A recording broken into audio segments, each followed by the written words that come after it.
समुंड जे किनारे ते हिकिड़ो वण हुयो। उन वण में झिरकीअ जो आखेरो हुयो ऐं उन आखेरे में झिरकीअ जा बचा हुआ।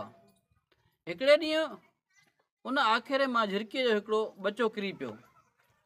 समुंड जूं तेज़ लहरूं हुयूं हवा जे करे।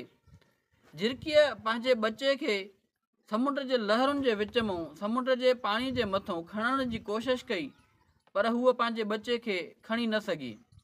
झिरकीअ जा पर पिसण लॻा। झिरकीअ समुंड खे धमकी ॾिनी त पंहिंजे लहरुनि खे रोक ऐं मूंखे मुंहिंजो बचो मुहैया कर, वरना तुंहिंजे सॼे पाणीअ खे पी मां बंजर बणाए छॾंदुसि। समुंड जॾहिं झिरकीअ जी धमकी ॿुधी त मुस्कुराए झिरकीअ खे चवणु लॻो त तुंहिंजी एॾी वॾी औकात जो तूं मुंहिंजे पाणीअ खे पी ऐं बंजर बणाए छॾंदीअ।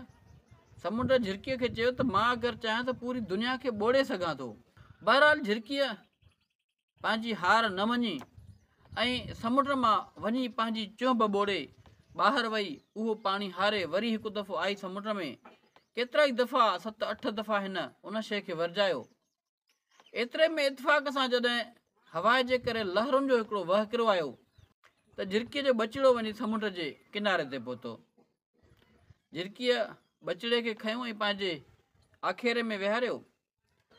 वण उहो सॼो लका ॾिठो पई। वण समुंड खे चयो त झिरकी तोखे मारे वई। समुंड चयोसि त झिरकीअ मूंखे न मारियो। झिरकीअ जे अंदर में जेका माउ जी ममता समायल हुई न, मारियो मूंखे उन।